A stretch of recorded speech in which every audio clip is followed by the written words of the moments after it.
So I watched this in college in a comparative form and culture or whatever. I think my professor was just interested in showcasing these random things from his childhood and saying, look, this weird ass sequel to The Wizard of Oz exists. Let's talk about why the hell this exists. And I remember watching it in college one time, and I remember it was a chicken involved. It was talking, and it was hilarious to me. And she talks like this, because... And I could already tell this chick is going to piss me off. Oh, there's chicken, a lot of... Chicken's my favorite. A lot of campy little one-liners, like, when am I going to get breakfast? Well, I think I'll have myself a look around and see if I can find myself some breakfast. Like, what are we talking about, chicken? The thing I was looking forward to the most of this review was what you had to think about it. And honestly, you did not disappoint. I think that tells me everything I need to know about how you feel about this movie. When you say, I just want to get your reaction to it. You never say that with good things. Chicken with the Hey, what's poppin', corn dogs? Benny Noodle. Welcome to the Just Play It podcast. I am one of your hosts. I am Captain Pop, Mr. Crunch, Maestro of the Microwave. I'm a concession stand kid, and I'm standing in the movie theater line with my best pal, my buddy boy, the corn dog himself. That would be my best friend, Mr. Nick Justice. What an introduction, buddy. Thank you for that. And like James said, I am the Corn D-O-double-G, the Corn Doggy Dog, here with you to review another movie. If all goes well, this is going to be a soft opening of our video podcast. So welcome to the video podcast. We want to spread our wings and widen our arms and welcome in more viewers, more listeners by joining the YouTube family. We're going to try and go video and do this for you, for your eyes, and not only your ears. This is going to be great. I'm very excited for this because you put so much effort into our promos and that visual aspect of it. And now viewers are going to get to see your visual skills, you know, your vision, your creative vision. So I'm pumped about it. I'm happy to be here along for the ride. And I'm happy that, you know, you folks are joining us. So thanks. Wherever you're joining us, whether it's on Spotify, Apple Podcast, or right here on YouTube, please keep listening. Please keep supporting. We appreciate you being here. So Nick, we got ourselves a doozy this week. This is going to be a bombastic review. And if you clicked on the link, if you clicked on the video, if you clicked on the episode, you'll know we're watching a movie called Return to Oz from 1985. And you're thinking, there's no way this is related to the 1939 classic, The Wizard of Oz. Is it? It is. But before we get there, Nick, we got to warm up. We got to do the damn thing. We got to jump into a movie quiz, and that is going to be the Cinematrix quiz brought to you by vulture.com. And we invite you guys to play along. That's right. It's our Cinematrix quiz. As you can see now, it is a 3x3 grid quiz. We got actors on the side. We got categories up top. Our actors this week is going to be Daniel Day-Lewis, Glenn Close, and Gene Hackman. That's right. And our categories for those actors are release date 1990 to 1999. Title begins with the, and Oscar nominee Best Picture. Absolutely right. Okay, so we have 9 squares and we have 9 guesses in total. We're always trying to go perfect. So if we miss one, we're going to break our perfect streak. I think we're on a 4, 5, 6 week streak at this point. Maybe might be 6. Yeah. I'll have to go back and check. We're on a streak regardless. And we also want to go top percentage of players for the day. And in order to get that, we need to answer with the rarest answers. So not the common ones that everyone's thinking about. We got to go real deep cuts over here. We can only use a movie once. Can't repeat movies. Can't miss a movie.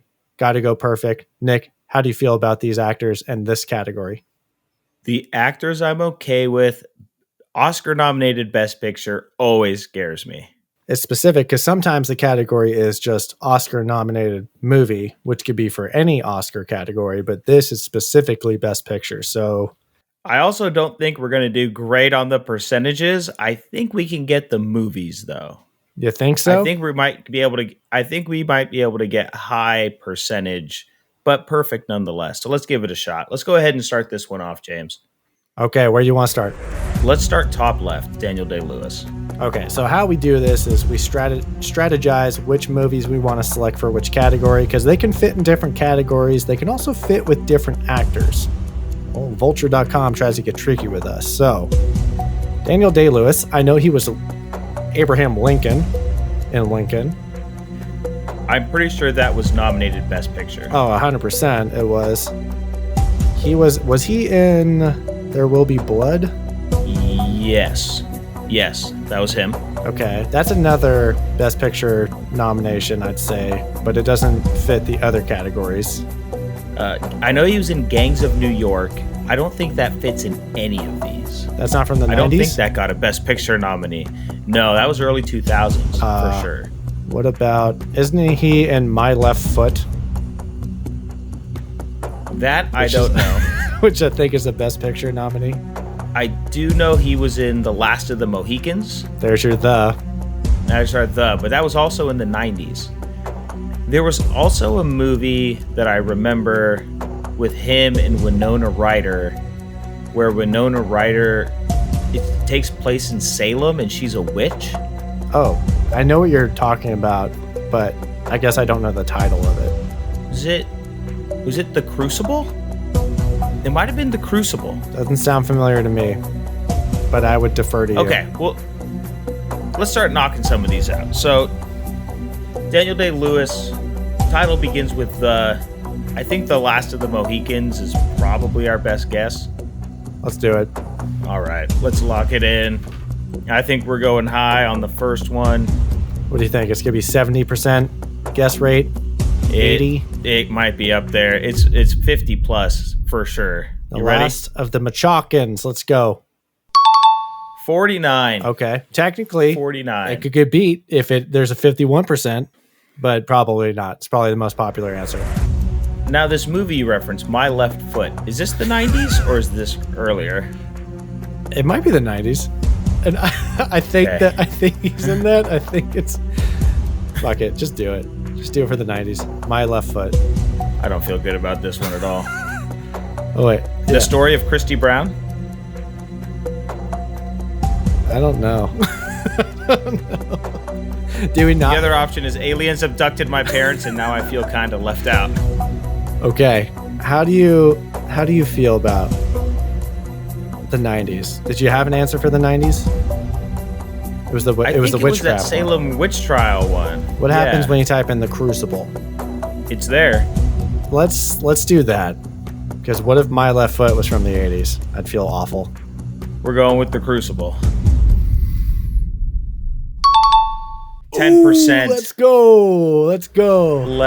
Nice job. I don't know why I remember this movie so vividly, but I do. Because you got a damn good memory. That's why. All right, Best Picture. All right, now Lincoln. Yep. Right. That's got to be it. Lincoln's surefire, right? Or you could do My Left Foot, but I don't remember the Chris Brown story, whatever that was. Just Let's lock go it in. with It's gonna be high percentage, but let's just do it. All right, there we go. Oh, it's 26. That's not even that bad. not the worst. Okay. I remember that being a big deal when it came out. Okay. Moving down to Glenn Close. I know what she looks like. She's Cruella de Vil from 101 Dalmatians. Whenever I see Glenn Close or hear her name, that is the first thing I think of is Cruella de Vil. Now, which one is it? Ooh, that's a good the question. Animated one? I think it's the 101, because then there's also the 102. I think it's the numerical one. If you're listening to the pod, there's an answer that has 101 Dalmatians spelled out, and there's an answer that just simply says 101 Dalmatians. So I think it's that one. I do too. And if this Let's screws lock us, it in. then that sucks. All right, let's go. 62%. Holy People, smoke. She's Cruella de Vil to everybody. Well, she's also someone else to me. Who's that? A great movie Oh, from the 80s. I have one. A baseball movie, The Natural. We'll have to see if this actually starts with a the.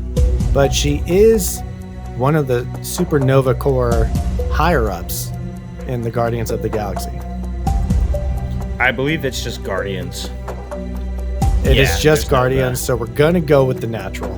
I feel like this is going to be big again, but 8%. What? It ain't. Okay. It ain't. It's an 8%. I can dig it. I can dig it. Okay. Oscar nominee Best Picture, though. What do you feel like? Now, while I have not seen this movie, it is on the Just Play It podcast. Nick's about to go in his bag of movies to watch. It's on the Just Play It podcast list of movies to watch. Oh, that we haven't watched yet? Most famous role. Yes. I don't know if that was She was nominated. in Fatal Attraction. Was that nominated for Best Picture? I don't know. I don't think it would be. That's the problem. I don't really have any more Glenn Close answers. Because I thought about that too. I think it's from the 80s. So it wouldn't fit the decade, doesn't fit the category. I don't know if it would be nominated for Best Picture. It's really just like you haven't seen it, right? I have not. It's like a thriller. So I don't think it'd be nominated for Best Picture. But thrillers in the 80s, I think maybe got a little more respect. I'm having such a hard time thinking of other Glenn Close movies. We can take a stab at it or come back for a dramatic finish if you think you have Gene Hackman ones. Oh, dude, I'll tell you something.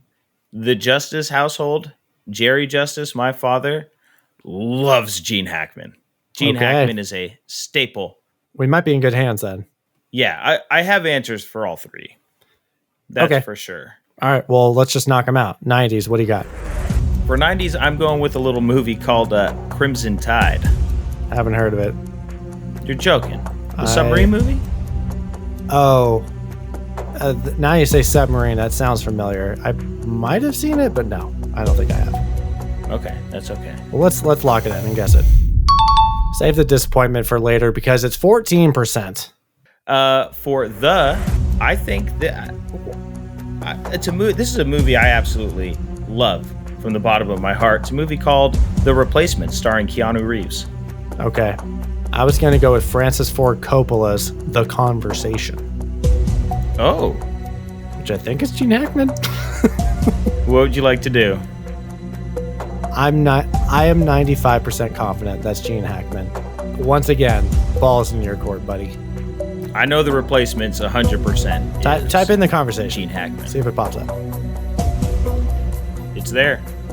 Fucking do it. Let's go, baby. 20%. Let's go. I saw that in film school. I forget how long Gene Hackman had been doing this. Oscar nominee, Best Picture. I have never seen this movie, but I do know that it is considered Gene Hackman's best performance. It's another The movie. It's The French Connection. Yes, that is right. And that's exactly what we're going to go with. The French Connection it is at 40%. Okay. All right. We can live with that.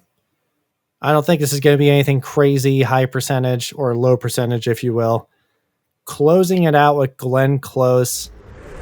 We're kind of struggling on movies. Only movies I can consciously think of that she's in is 102 Dalmatians. Is she even in that one? I don't know. Guardians of the Galaxy. I think she is. Fatal Attraction. Fatal not Attraction it's not going to do it. But if that's the only answer, then that's all we got. Can you think of anything else? It's all I got. I got to be honest with you, buddy. Yeah, we're kind of on the tick here, so. Yeah. If the streak gets broken today, then it was a hell of a ride, and we'll just start again next week. Fatal Attraction for the win. No. Let's freaking go. Let's go. We're top 20% of players today. Okay. All right. I mean, again, it's really just the perfect streak that we're going for. So let's go over the most popular correct answers, starting out with Daniel Day-Lewis. Who do we got, Nick?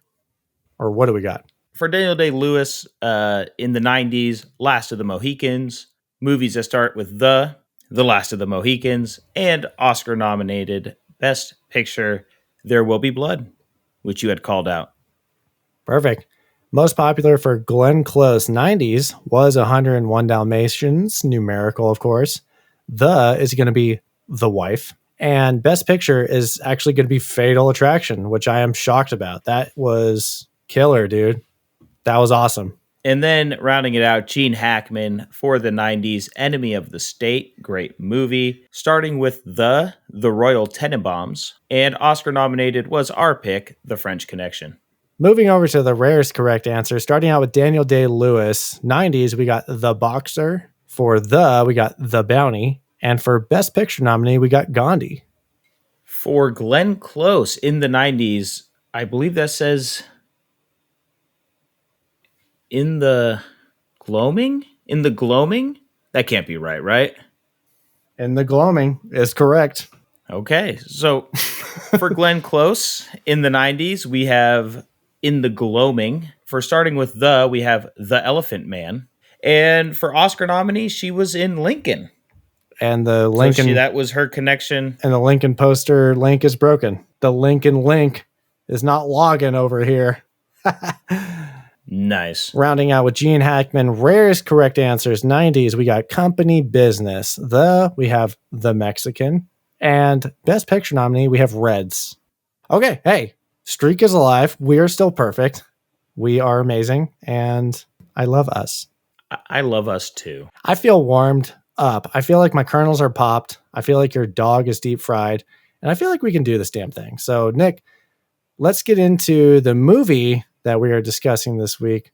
And that is going to be Return to Oz from 1985. Now, this is a bombastic review. And if you're new to the show, new to the channel, new to our podcast, what we do is ever so often we'll review movies that just completely bombed at the box office. Our definition of a bomb is when the box office doesn't even make back 40% of its budget. At some point, when we make the slate, we will crunch the numbers and see what is going to fall into the bombastic category. Nick, the forbidden cursed sequel to The Wizard of Oz, falls in that category.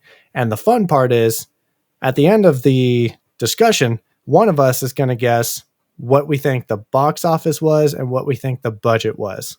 So one of us has the numbers, one of us needs to guess, and feel free to play along at home.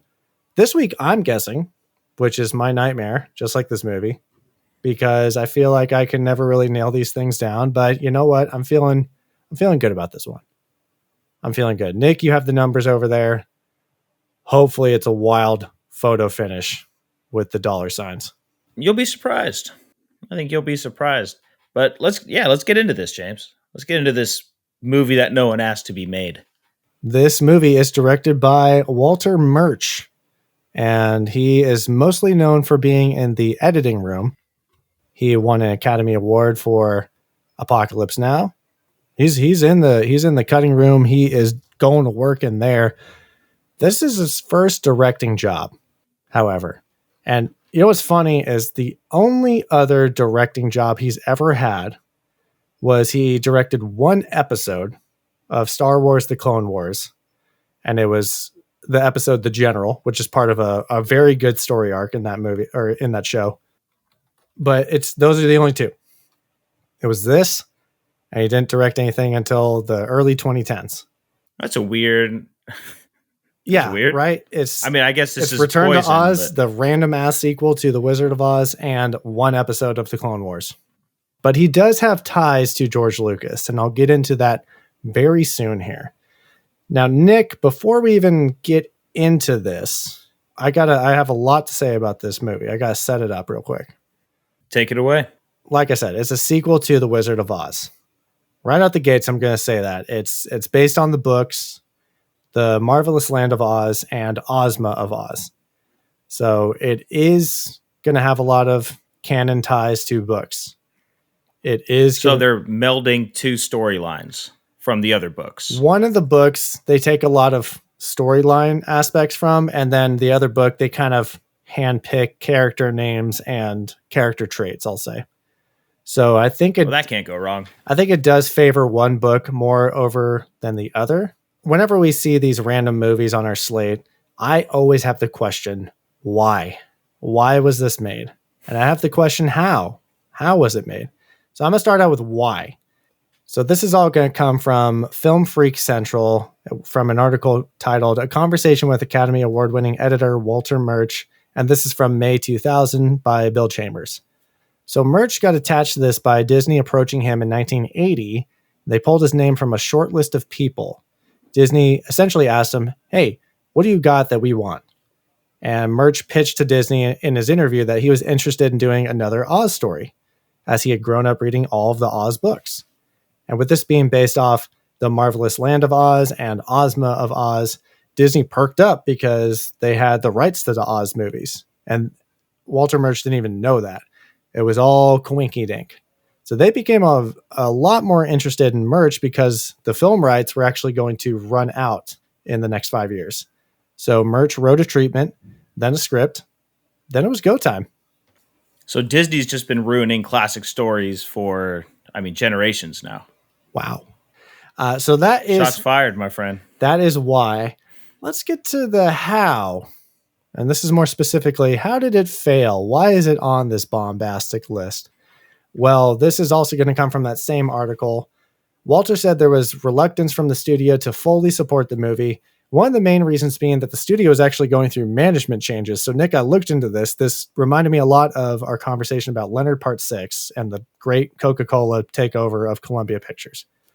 That's a terrible place to start. When you said it reminds me of Leonard 6, that's not an so indictment. Not so much that a big corporation is buying out the company, but it did go through this crazy dramatic backstory and management drama in the 80s. And it's very fascinating to me. I love going into the history and thinking, oh, this whole big thing had a giant effect on its products. And that's a big reason why this movie failed. So I looked into it. So going over the former high management positions. So the president from 1980 to 84 was a guy named Ron Miller. In 84 to 1994, it was a guy named Frank Wells. CEO Ron Miller was also in that position from 83 to 84. And then from 84 to 2005, it was Michael Eisner. And current CEO Bob Iger took over afterwards. So this led me to the 1984 attempted takeover of Disney.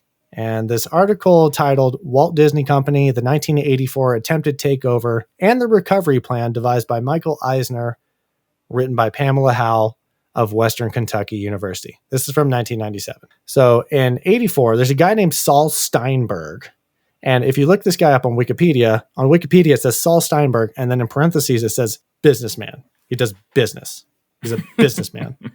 Very generically. And according to Wikipedia, it says he was best known for his unsuccessful attempt to take over and sell Chemical Bank in 1969 and Walt Disney Productions. That just sounds like a villain.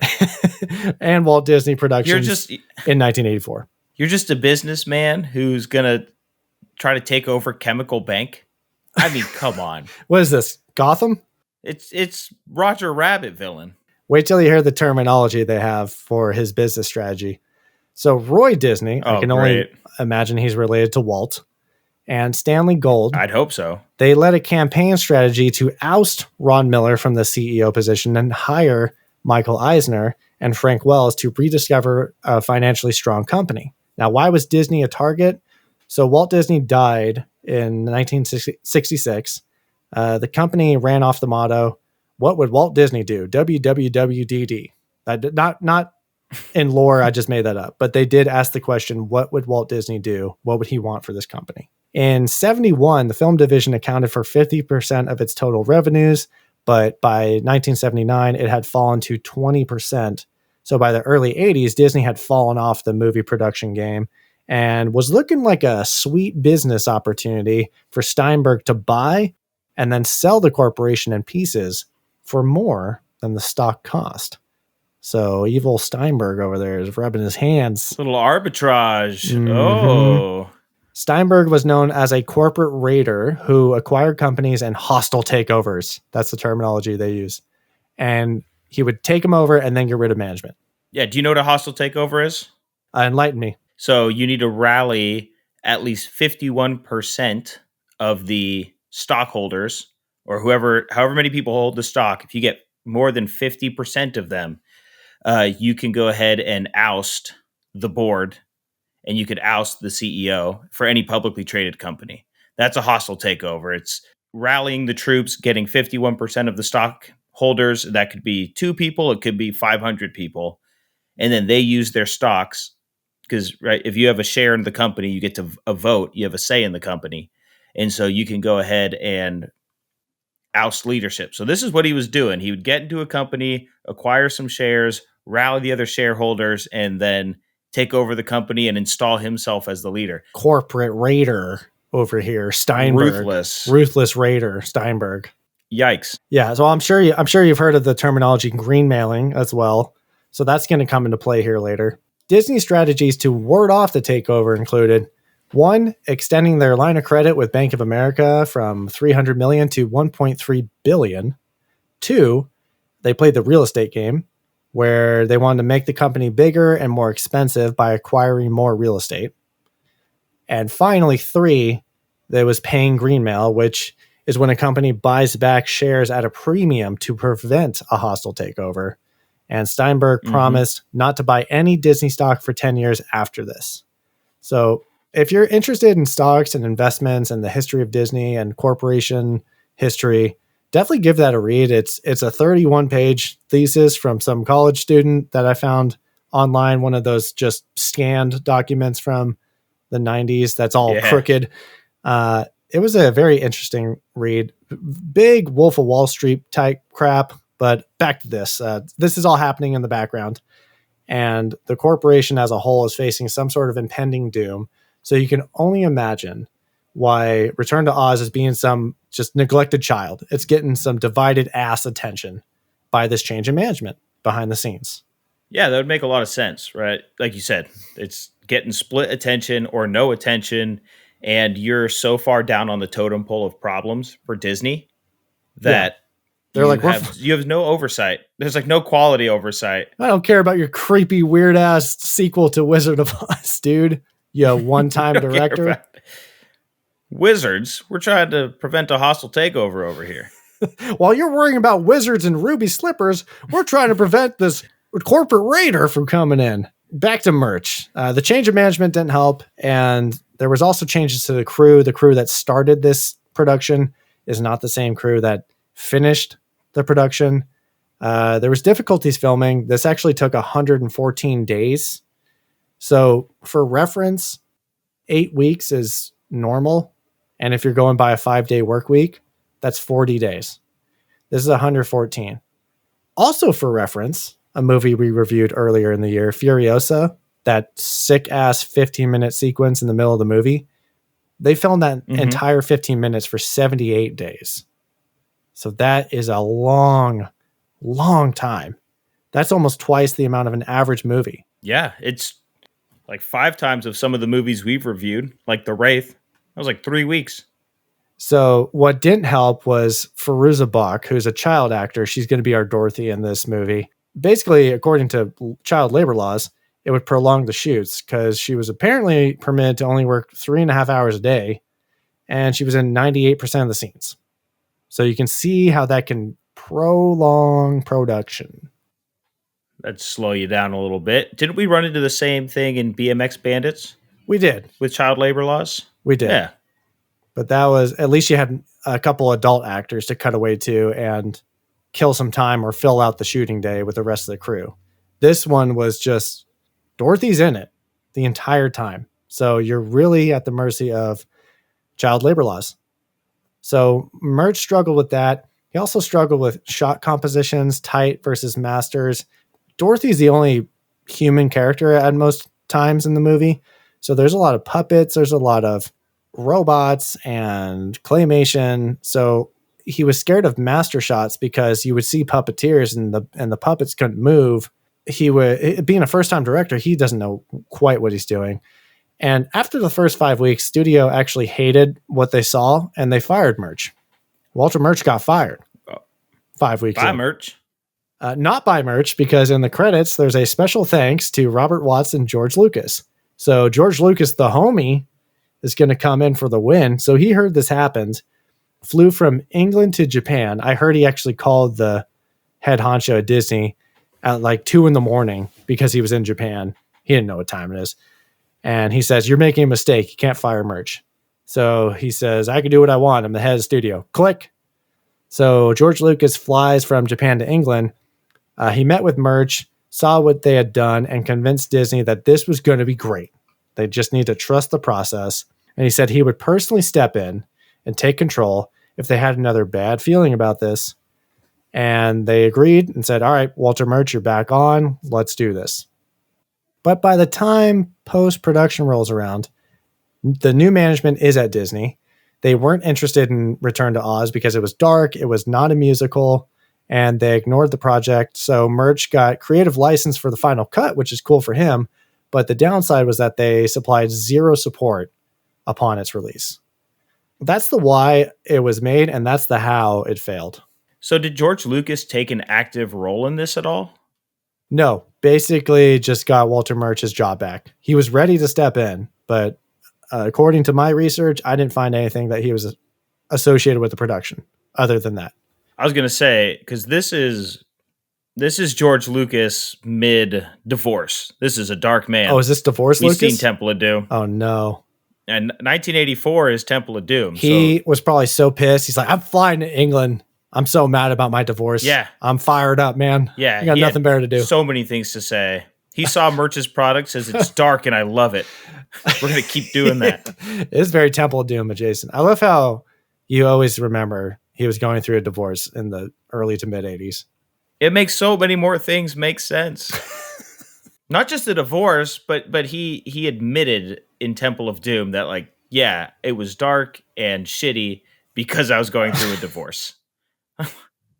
Well, what didn't help with this movie is having that child actor of Fairuza Balk, who is our main star in this movie. And I actually did recognize her, even as a young little 9-year-old child. She's from American History X, The Water Boy. You probably recognize her from a good group of projects.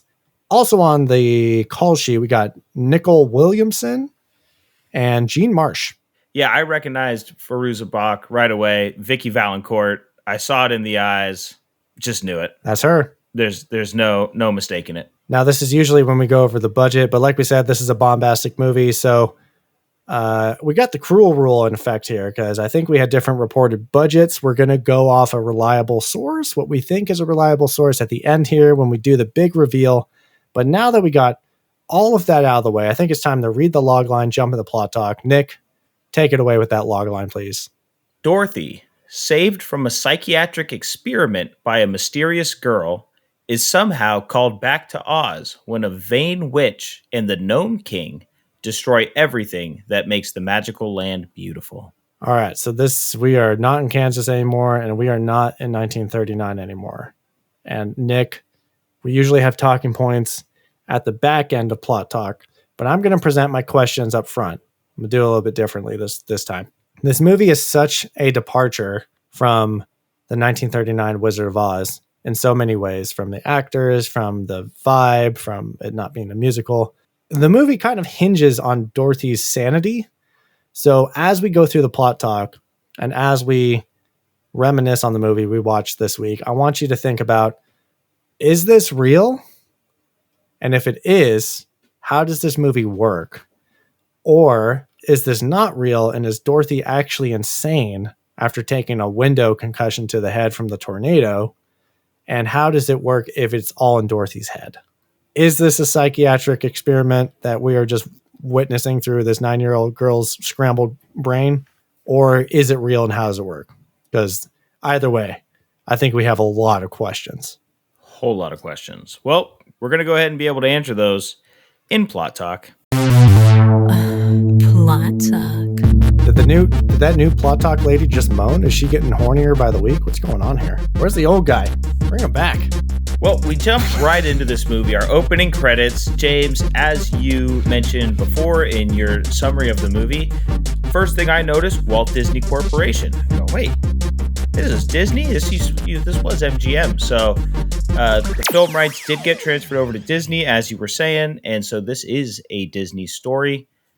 Yep. In 1954, film rights to the L. Frank Baum stories, the remaining 13 Oz books were made available. Walt Disney Productions acquired them, which led to a proposed live-action film, The Rainbow Road to Oz.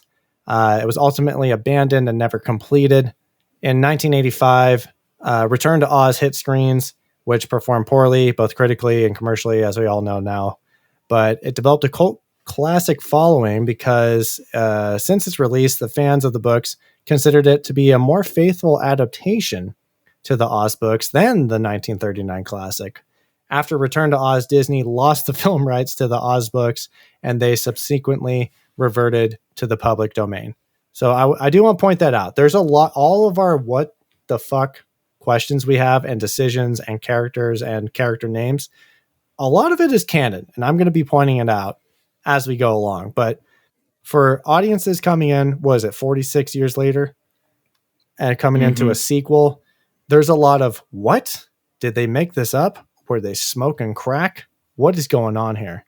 There's a lot of actual ties to the books. So we'll dive into it as we move along this plot talk. Sure will. So we see a dog that looks like Toto. We go, okay, this is Toto. So we're picking right back up with our same person. This is not a new storyline. We're expecting to see Dorothy. And when we expect to see Dorothy, we see a girl who is much younger than the Dorothy that we saw in Wizard of Oz. Yeah, we have a huge question right off the bat. Is this the same Dorothy? This is proposed as a sequel to The Wizard of Oz, but Fairuza Balk is 9 years old when she made this movie, and Judy Garland was 16. And they went with Judy Garland because she was under contract with MGM, I think, as a singer, and they just weren't satisfied with other actors, so they picked her, but was outaged for the role, so they tried to make her look as young as possible, but it's very jarring right off the bat. Fairuza was selected out of 1,000 kids, allegedly, across 8 cities of auditions, so shout out. Also, she got them crazy eyes, because like I said, this plot hinges on her craziness. Yeah, or does it? But so we have our young Dorothy, and it's interesting you mentioned that the fans think that this movie's more canon. So it's weird to retcon such a beloved movie to say, Wizard of Oz wasn't really canon. We're going to make it canon now. It's very confusing. But we do find out that we're about 6 months removed from when Dorothy first went to Oz back in Wizard of Oz, and things are not great for her family. The house that got blown away in the tornado did a lot more destruction. We didn't really get to see that at the end of Wizard of Oz, the aftermath of the tornado that rolled through. But the house is destroyed. Life is not good. The town's not good. They want to send Dorothy to shock therapy because she thinks she's insane from her Oz stories. So there's just a lot going on. It's very dreary when we meet Dorothy. She's been going off about Oz for the last 6 months, and the parents have finally, or the uncle, aunt, have finally had enough of it. And they said, we're going to bring it to the loony bin if you keep going on about Oz. Okay, kid. She actually finds this key on the property, and it's right next to this chicken. And I think the chicken's name it has a name right now. I think its name is Bellina in real life. It's going to be, spoilers, a talking chicken in the land of Oz, also named Bellina. Bellina's having trouble popping out eggs. So that's going to be her story arc later on. But they find this key. Insanely, Dorothy proclaims it's a key from Oz because the handle side of it is a circle and there's a slash through it. So it looks like a Z superimposed over an O. And she's going, it's Oz. It's an Oz key. Oz, Oz, Oz. So she goes to her Aunt M and shows her the key. And Auntie M's like, this bitch is crazy. You got to bring her in for shocking. And bring her in they do. So they're on a horse-drawn carriage and they're heading into town because it's time to go get this little girl some good old-fashioned electricity run through her brain. We're going to be driving away from Uncle Henry. And I need to shout out this guy, Nick, because this guy is a friend of the show, technically. This is played by, this actor is named Matt Clark, and he played the Secretary of Defense in The Adventures of Buckaroo Banzai. So welcome back to the show, Matt Clark. Matt Clark. There's going to friend of the be show. spoilers, Nick. There's going to be lots of friends of the show along this yellow brick road, or this fucked up, broken yellow brick road, I might add. But I'm excited to bring them up and shout them out when we run across them. I'm excited too.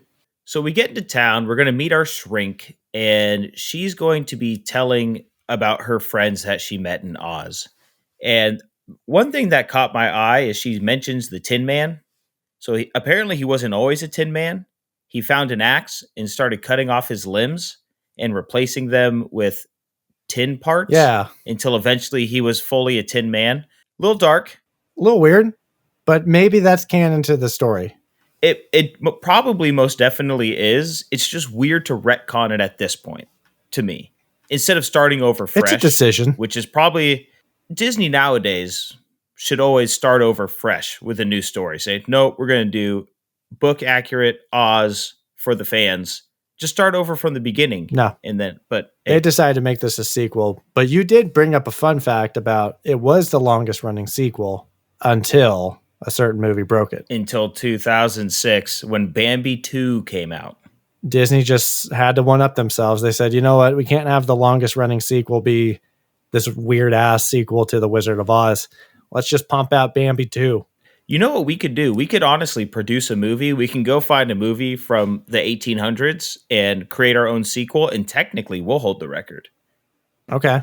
Simmer on. Simmer on too. Simmer on her. Like the current days. So our doctor's heard enough. He's heard enough about this Tin Man, and he is going to pull out what I called the Super Shocker 5000. Hell yeah. It's just electricity. It's this whirring machine, and it's shock time.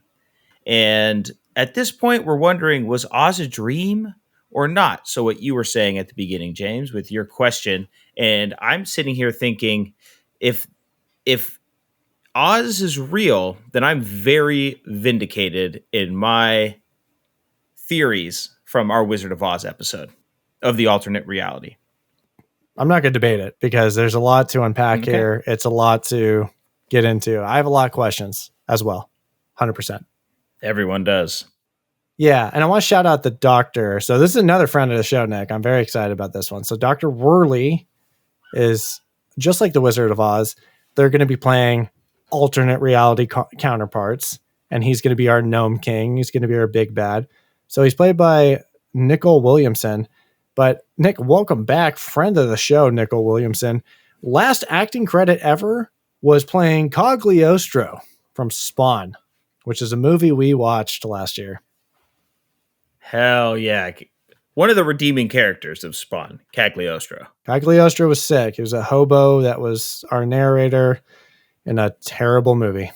And this is also Jean Marsh. She's going to play Nurse Wilson. She's going to be the evil witch figure in the alternate reality, Land of Oz, mirror dimension, however you want to describe it.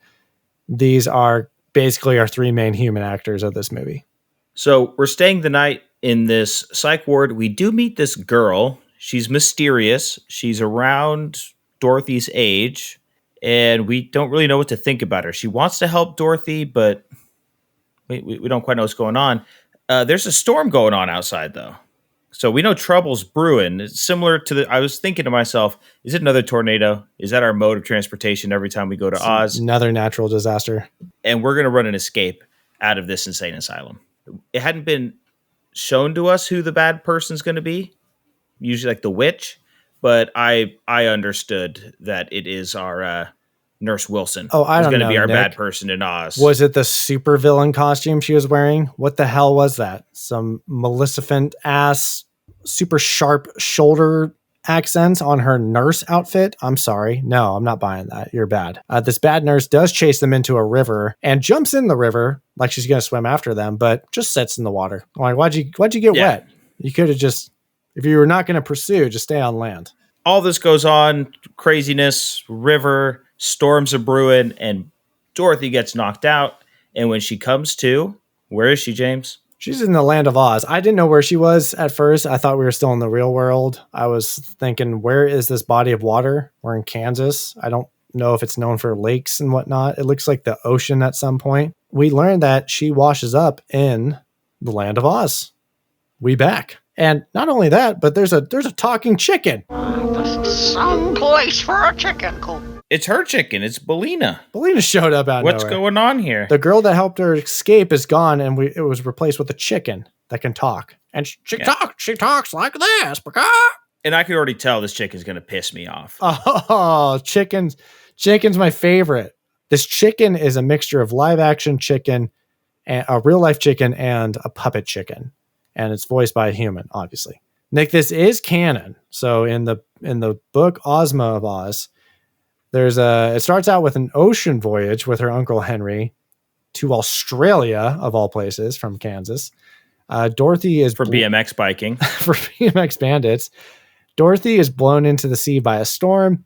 She takes refuge on a floating chicken coop, which washes ashore along with the coop and a hen in it. The hen is able to speak, and Dorothy gives it the name Belina. So this does have book ties. If you're thinking, why the hell is there a talking chicken? And where's Toto? Well, we don't know where we are, but Dorothy knows where she is. She's in the desert of death. And Dorothy knew about this desert back in her first trip here. We didn't see it on screen, but I guess she learned the geography of Oz. And Chicken gives us a great side eye, turns to the camera and says, "The deadly desert," as in, oop. If this is the land of Oz, then this is the deadly desert. Deadly desert? It's fucking Chicken. So as she's escaping her little life raft contraption that she's been in, she says, "Don't step on the desert. You'll die." She's very knowledgeable for the land of Oz. More knowledgeable than I thought she would be. And she needs to step on rocks to exit. But all these rocks have faces on them, like animated faces, which for 1985, I guess the rock face animation wasn't the worst thing I've ever seen. It was interesting, but they were really funny in current day. I'll say it now. This has a lot of Cruel vibes to it. The movie Cruel from 1983. It's big Cruel energy over here because the effects are a little bit dated, but for the time, I think impressive and good, passable. And these rocks are pissed. They are not happy that Dorothy's back, especially with the chicken. We know who our antagonist is. It's rocks. Yeah, which is also part of the books. These are called rock fairies. They go down and report to, it seems like a devil figure. They go down to the depths of Oz, and this rock face says, "She's back, master." The big bad is like, oh crap. What is it? What else? And the rock face says, "She has a chicken with her." And this is one of my favorite lines of dialogue in all of cinema. It's what we'll know as the Gnome King. And he simply says, "She has a chicken with her." And all of the underworld rumbles with his hatred of chickens. And our first question is, what the hell is up with chickens? Not welcome here. I'll tell you that much. Not in the land of Oz. Not under the Gnome King. We're going to go back to the Emerald City, speaking of Oz.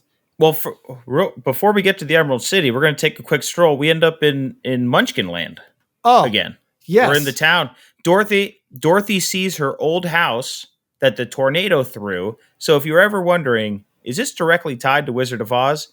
Yes. They go to the old house that the tornado threw from 1939, Wizard of Oz. But 6 months ago in the movie timeline. Yes. So I was really happy about this because all the Munchkins were dead. Yeah, I was wondering if they died from the Civil War we talked about how they might be having.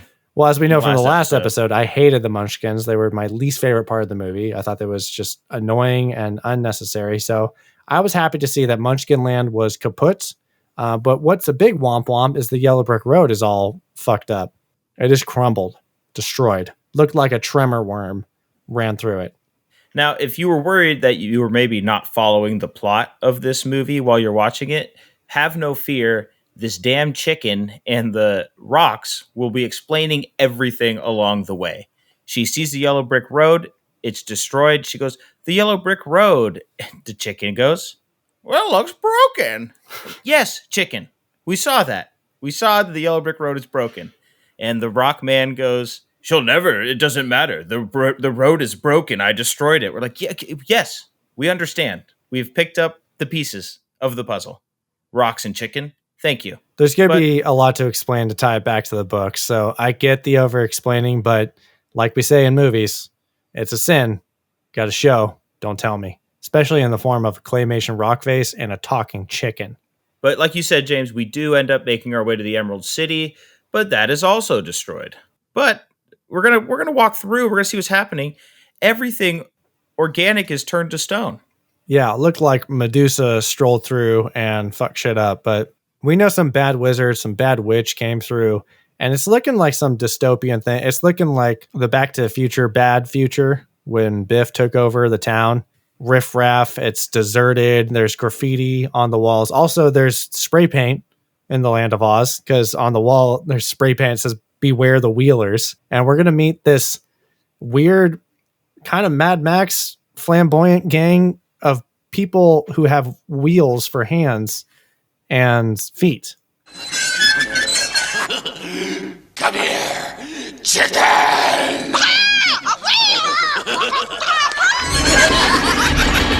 They sound like Pee Wee Herman too. They roll in. It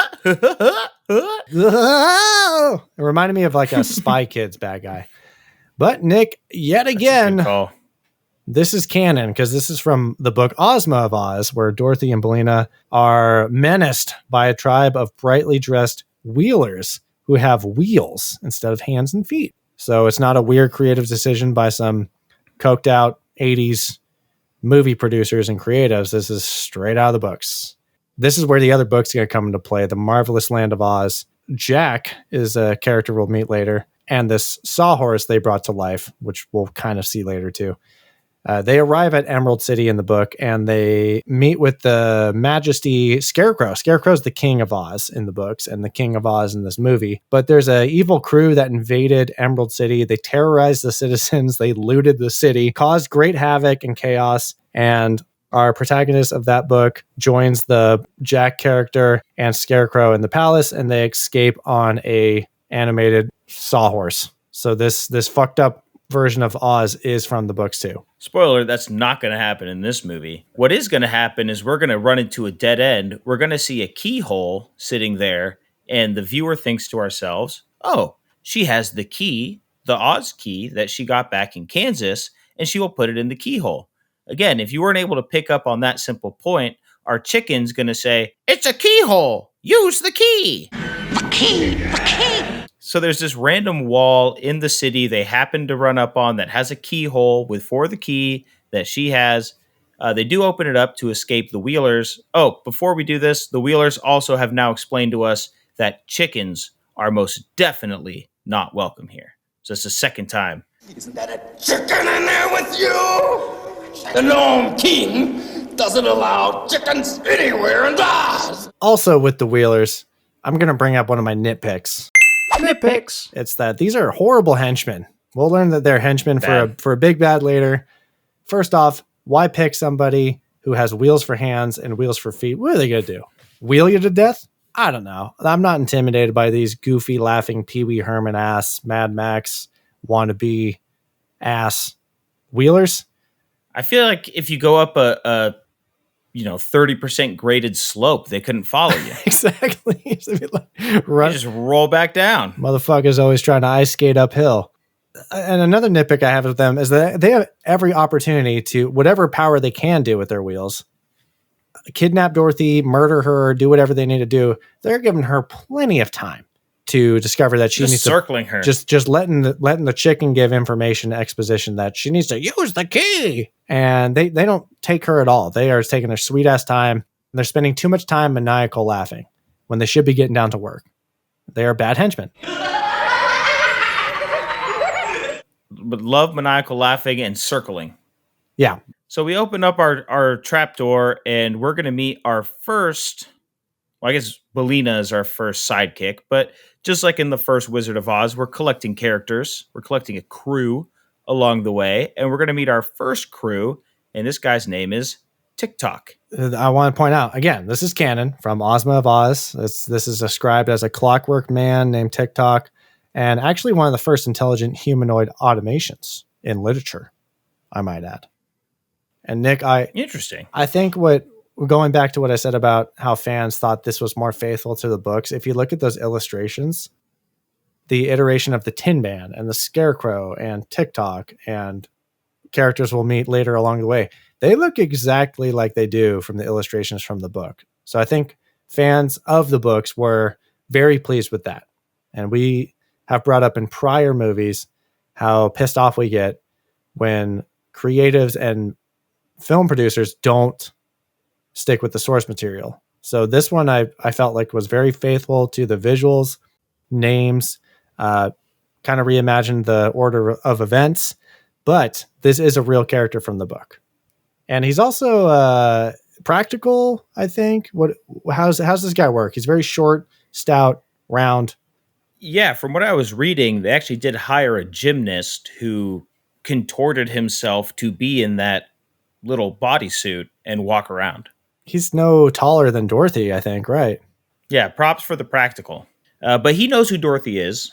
He's been programmed to know who Dorothy is, and Scarecrow told him to wait for Dorothy, and Dorothy will come and wind you up. He works like one of those wind-up toys, so throughout the movie, it's a whole thing. He always has to be wound up and recharged. So Scarecrow sent the key to our reality. I like how TikTok says he just explains Scarecrow must have sent it to you somehow, and I hate when they just say somehow. It just reminds me of somehow Palpatine returned. It's like, no, tell me how.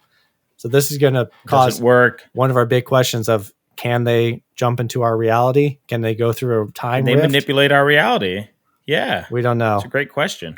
We don't know. But TikTok is the royal guard. He's the royal army. He's a badass. So we're going to exit the cave, and TikTok is going to go ahead and get into the middle of these wheelers and start doing his top torso just starts spinning violently, and his arms are out just with death punches. And the wheelers, like you said, not great henchmen, just roll right into the path of his death punches. I think it's one. He is stationary, by the way. I think he's one arming it too. He's holding a lunch pail that Dorothy got from a lunch pail tree and just knocking out these wheelers. I think he takes out about 15 of them. Yeah, it's a massacre. So the rocks are watching, and the big rock, big bad, says, oh, they won't make it past Princess Mombi. So we know there's a bad person named Princess Mombi out and about. Going to point out another canon thing. This is from the Marvelous Land of Oz. There's a wicked witch with the name of Mombi that comes from this book, but her traits of her character are more similar to a character from Ozma of Oz. But she's out there. She's bad. She's not good. But we don't know that she's not good. I mean, we know, but Dorothy, our heroes, don't know. But they know they got to go to Mombi. And so we get to the palace, and Mombi's acting real sus. She's real sketch. She's talking to Dorothy and says, oh my, if we're going to talk, I'm going to go put on something a little more appropriate. Come with me. I'm like, this Mombi's a predator. Weird. Not okay. You think she's going to get out of her extravagant dress that has porcupine, peacock feathers and shit spiking out. No, she's going to go put on a new head. Yeah, she replaces head, and she wants Dorothy's head. That's really what this is all about. She likes Dorothy, says, you're pretty. I'm going to lock you away until you grow a little older, and then I'm going to steal your head. I want your head, girl. So I thought, Mombi has some sort of consciousness that can transfer from head to head. I'll learn later from a character named Jack that certain heads have certain memories, which isn't very practical in my opinion. So I guess her headless body is the constant stream of consciousness that she has. She's weird. But again, this is canon-ish because this is from Ozma of Oz. I think it's TikTok, Belina, and Dorothy. They visit the castle of Princess Langwidere, who has many exchangeable, detachable heads. And when Dorothy refuses to let Langwidere, I'm just going to say the princess, take her head and add it to her collection, the princess has a tantrum and locks Dorothy in a high tower within the palace. Princess Ozma comes into play here. In the book, she demands that the head lady free the three prisoners, but we'll see later in the movie, they get out of her sticky situation via a different way. But before we get there, we're going to meet. We got to meet. Oh, yeah. Your favorite character, Nick, besides Belina. I would call him a jack-o'-lantern sort of head. We're going to meet this pumpkin head. And I said, oh, great. Who is this Pumpkinhead? And he introduces himself as Jack Pumpkinhead. So very on the nose. And I just know at this point I'm going to hate him too, because he looks at Dorothy, this 9-year-old girl, and says, I've never had a mom. Can I call you mom? What is this? What a bunch of freaks. What a bunch of freaks out here in Oz, A man. lot of freaks in This this lady's movie. trying to seduce a little girl. This Pumpkinhead wants to call a 9-year-old girl mom. But it's too bad you hate this guy because he's actually voiced by Brian Henson, who, yes, is Jim Henson's son. Canon alert, this is from The Marvelous Land of Oz. So the protagonist in that movie is actually an orphan boy named Tip, who created a jack-o'-lantern and put it on sticks and in clothes as a scare tactic, kind of think of like Home Alone, for Mombi. So this is where the Mombi namesake comes from. He's the one who named it Jack Pumpkinhead, so that is from the books. Very uncreative back in the 1907 or whenever when this book came out. But Mombi claps back by bringing it to life with the powder of life, which also comes into play in this movie. It's going to come to play just about right now. So we need to escape. So we need to make a plan with Jack. And we're this Sawhorse character you have mentioned earlier. We're going to bring this moose head to life by attaching it to a couch. What are those called? They just call it sofas. Is it a sofa? Yeah. So they use rope to attach this moose head to a sofa, pour the powder of life on it, bring it to life, and this is Gump. His name is Gump. Enter Gump. So at this point, I'm saying to myself, we're just doing the same thing. So Mombi controls the wheelers. So I'm thinking, all right, it's the witch and the flying monkeys. We still need a lovable, dumb character somewhere in this mix. And not 30 seconds later, do we get introduced to Gump. Yeah, Gump is gumping. So to go over the roster, we really have a reject team here. We have Bizarro Dorothy. The Chicken has taken Toto's place. TikTok has taken the Tin Man's place. Jack Pumpkinhead has taken Scarecrow's place. And now we got Gump, who is our four-legged animal figure who would take the Cowardly Lion's place. So we got the crew. We got the squad. This poor Gump didn't ask to be alive. He's just a Gump. Fucked up Frankenstein moose head. He's a Frankenstein piece of mobility. But and that's exactly what they call him. Dorothy calls Gump a thing when he asks, "What am I?" And she says, "You're a thing." Existential crisis. I'd be scared out of my mind.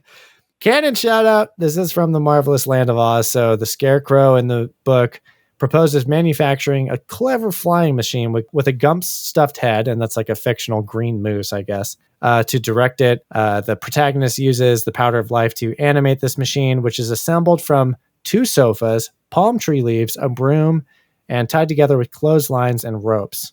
They fly off with no control over direction out of Oz. So again, very faithful to the book adaptation. And again, if you see the illustration, it is very similar to how it looks in the book. So I'll say big ups for sticking to source material.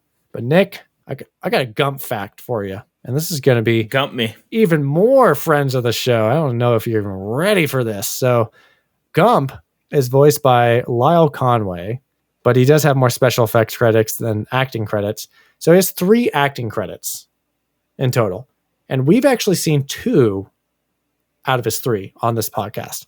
So he was Gump, and he also played Rykard in Blade, of all things. It must have been a small character. Don't really recognize his face, but he is in the movie, so technically acquaintance of the show. And then there's this gentleman who's credited as Gump, not voice. I'm assuming he did some sort of movement or puppeteering or something. But we have Steve Norrington. And I looked at this fool's name, and I thought, your name sounds familiar. Why do I know your name? I'm assuming he's doing the physical work on camera, or he's under the sofa. I don't know. But Nick, he's credited as an actor, not a puppeteer. Anyway, he's the director of Blade. That does sound familiar now that you say it. Right? So I looked at his IMDb and I said, I don't recognize any of these acting credits. And then when I discovered that Lyle Conway was the voice, I was like, oh, he was in Blade. And at the top of it, I saw, oh, Steve Norrington, big Gump connection over here. Blade Gump. Hell yeah. Gump double feature has huge ties to Blade. Double gumping. Double gumped up on a Wednesday, dude. So as we're escaping, we realize Mombi has a prisoner that's a specter, like a floating light. We don't know what this is. I'm thinking to myself, it's a good witch, right? In Oz, we have a bad witch, a good witch. So I figure this is a good witch, but we don't get any answers for that. Well, actually, you do get an answer. Oh, talk to me. Did I miss this? Yeah, this is Ozma. So Ozma is trapped as a ghost in Mombi's castle. And Mombi goes off saying that she's happy that no one knows she's there, and even more thrilled that a lot of people, as time goes on, are forgetting about her existence. So this entity is Ozma. It's called out as Ozma? Correct. I must have missed that. But at this point, we don't know who Ozma is. No. As a movie watcher. No. We didn't read the books. So we just were like, who's Ozma? But what we will have direct answers for, is whether or not we're going to be able to escape. Yeah, so we're flying out, and we're actually flying over the deadly desert. TikTok and Jack are licking off Gump's sofa. TikTok just, he says to Jack specifically, he says, "We're over the deadly desert, Jack." It's like, is Jack stupid? Like stupid ass Jack? Stupid ass Jack. Dumbass Jack. Yeah. Well, Jack is a dumbass because he loses his head, and this causes a whole uproar in the air. Gump is ripped apart by the sheer force of the high winds, and we're falling apart, literally. We're going to crash land. And we crash land in the snow, into some snowy mountains. And actually the Gnome King's mountain, to be exact. Now, this is gnome spelled Nome. They're not garden gnomes, so this isn't an army of gnomes. Which would be hilarious. I was confused about that at the beginning when they were like, the Gnome King. I was like, is that the rock guy? Because that's not... I don't agree with spelling gnome, Nome here. It's misleading, but here we are. All good. So we're going to go talk to our Gnome King. Actually, he's going to sort of draw us in. We need to go talk to him. Dorothy's talking about giving back a stolen thing, and that stolen thing is the Scarecrow. He has stolen the Scarecrow, and she wants him to give it back. So she explains the morality of returning things that don't belong to you. And Gnome King says, well, what if I don't want to give it back? Dorothy all of a sudden changes speeds 0 to 100 and says, well, then we'll destroy you. We'll defeat you. Me and my army here. Give it back or war. That's Dorothy's answer here. Hell yeah, Dorothy. Savage. Fuck it up. So it's a little bit, he's playing some mind games here because he says, oh, if you think someone steals something, they should return it, right? And Dorothy says, yeah. So Gnome King has a big gripe with the people above ground because all of these precious stones are forged in the underground world where he is. So it's kind of like his property. And he feels that they invaded, dug up, mined all these precious stones. So the Emerald City's constructed of all these emeralds. The ruby slippers were constructed from rubies. He's pissed at the surface dwellers and says they should return what belongs to me. So that is the whole reason why he stole Scarecrow, who is the new King of Oz, as a hostage situation. A little tit for tat there, a little eye for an eye. Yeah, and Dorothy, who was all high and mighty about giving stuff back, when he explains the emeralds, she goes, but you have so much. All of a sudden, Dorothy's a little communist. Not so much about, a little more about sharing his care. And you have more than your fair share. We should be able to take the emerald. So she's turning heel real quick. Basically the logic that you would expect from a 9-year-old. Doesn't sound like a red blood Kansas American to me. No, it does not. But we will meet for the first time Scarecrow. Oh, no. And James, what'd you think, Nick? What'd you think, Nick? Well, my first thought was, who the fuck is that? Because even in the town of people turned to stone, which I have a gripe with, but the people turned to stone, we saw the Tin Man, who does not look anything like the Tin Man from our original Wizard of Oz, and our Cowardly Lion is a real-life lion. On all fours, no human features. I know you said this is canonically correct, the way that these people look, but It's jarring when you watch Wizard of Oz and then you watch Return to Oz. That's a perfect point for me to bring up. I knew this was going to come up. The continuity, it doesn't feel like it's a direct sequel at all for very obvious reasons. And I just want to bring up something that Murch said. He felt that enough time had passed, 46 years, that a different sensibility could have had the chance to present a more realistic view about Dorothy's life on a farm and to not make the film a musical. Also to stay away from the MGM classic. He felt like if he tried to recreate that vaudevillian type approach, it might go over even worse, trying to pick up where others have succeeded almost half a century ago. And with all the special effects and creature creation, Murch felt much more inclined to bring the book's description and feel to the characters to life rather than resurrect and be a copycat of the 1939 musical interpretation. So that's one answer as to why they look all fucked up in Bizarro version. And that's the other reason why it's not a musical. He just thought, I want to stay true to the books and I don't want to piggyback on the 1939 success. So he's trying to carve out his own path here. However, this Scarecrow is nightmare fuel, in my opinion.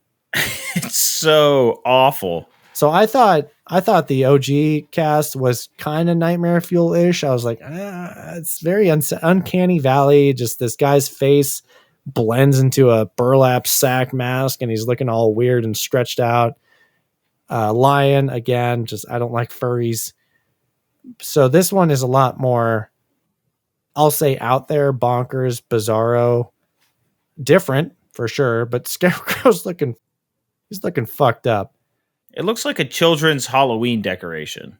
Yeah, I think the problem is the eyes. See at a corn maze. Problem is the eyes. They're just they're just always bulging, wide open. He looks surprised, like I'm gonna stab you in your sleep.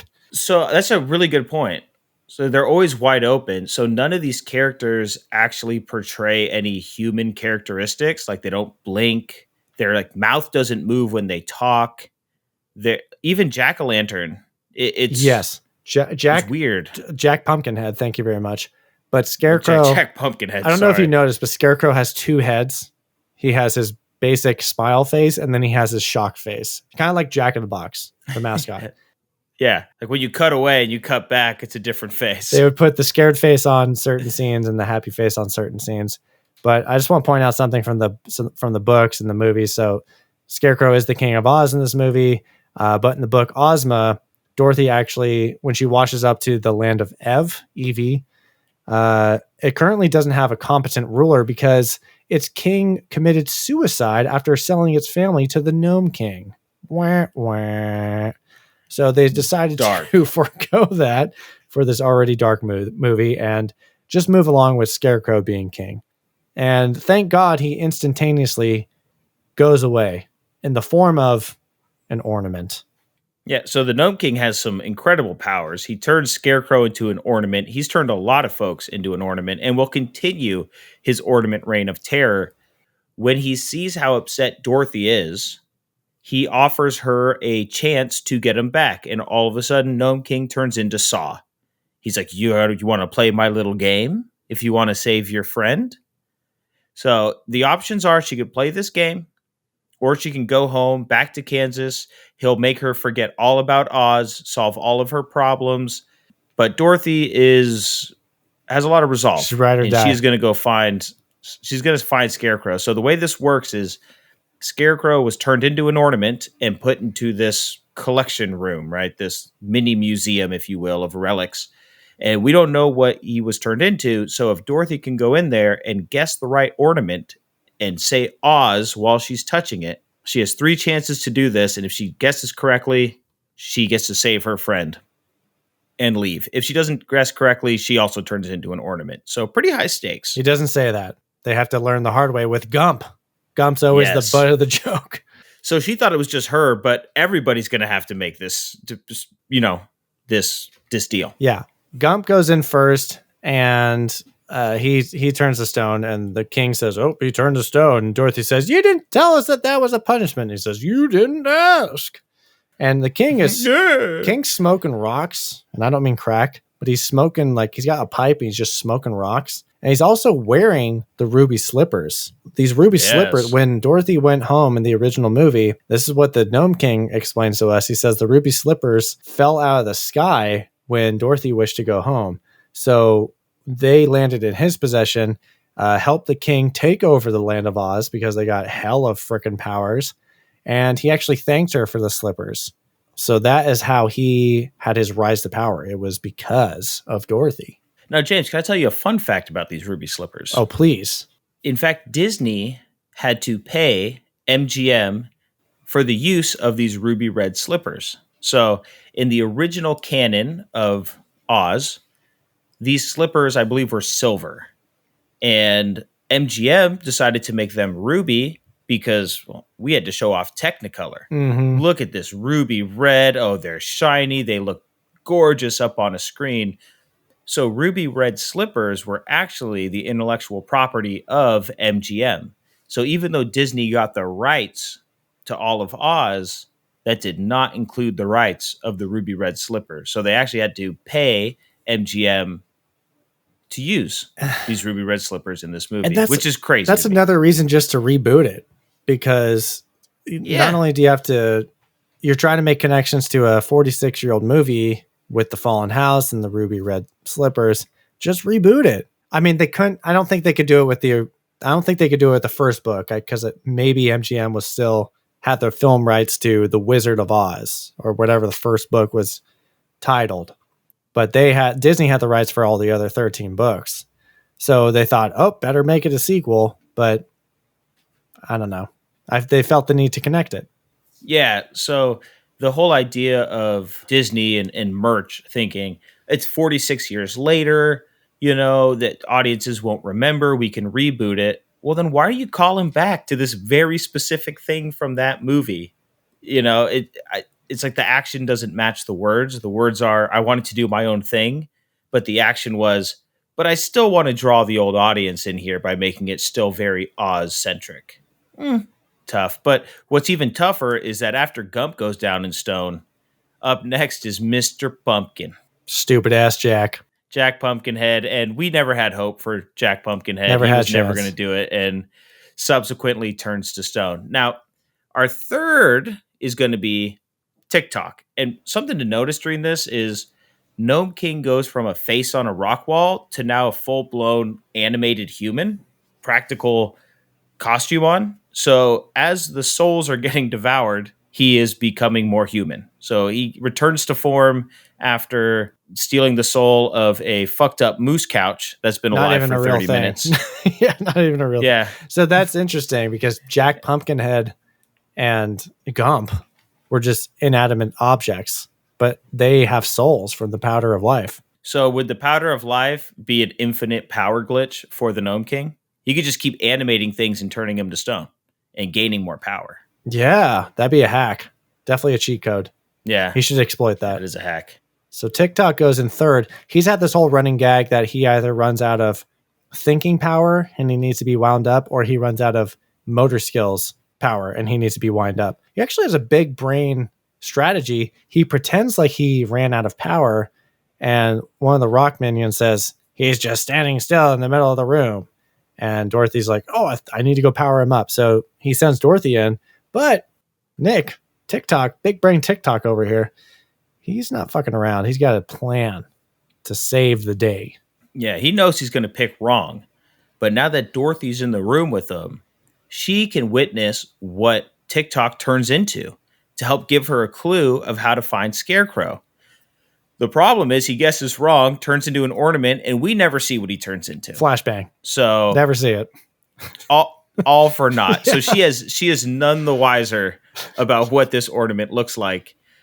In the meantime, Mombi has arrived because she's after Dorothy, gets up to the Gnome King. Gnome King tells her to kneel and then lower till she's face down on the floor. Gnome King is on a pretty vicious power trip. He's smoking his own rocks. That's why. Yeah, he is. He explains to us that he's going to become human because he's collecting the souls of people and turning them into, which, I mean, gosh, it really seems like he could have turned a lot more people. Was it these 4 people in our gang that had to be turned into stone for him to become human? Why not the Wheelers? Why not just ask for a sacrifice of 20 Wheelers? Good point. I don't get it. But Dorothy does guess correctly because guess what, James? It's just an emerald. It's an emerald colored stone. Yeah. All petrified things are green emeralds. And I thought, too easy. Why did he do that? Why that's maybe it's so obvious. It's a little bit of a trick play, but doesn't fool Dorothy on her third guess. Dorothy! I was confused because did he program his Saw game to also reverse all of the other stoned participants? Because everybody else turns to an ornament when they choose poorly. Dorothy kind of hacked his own game. He should have coded it where once you're stoned, that's it. And the deal was only for Scarecrow. But she's able to save everybody except for TikTok. He's a wild card, but don't worry, he'll show up later. And now the palace is crumbling, bumbling, stumbling. And the Gnome King he's got all the souls sucked out of him, not in a good way.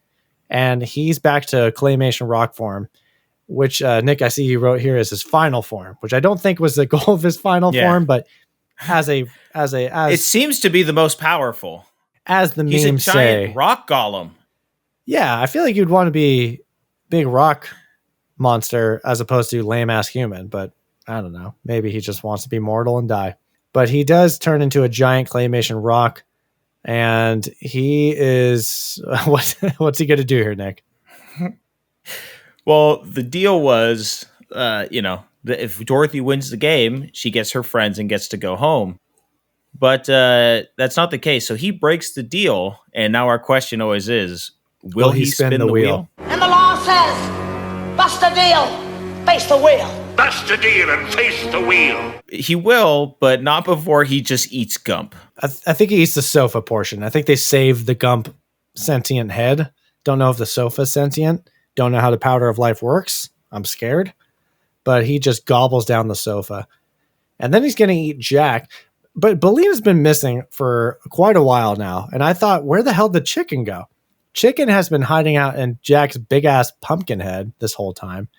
Her whole story arc is that she couldn't lay an egg on the farm. The Land of Oz bad guys are scared of chickens. We're going to learn real quick that eggs are poisonous to rock fairies and the Gnome King.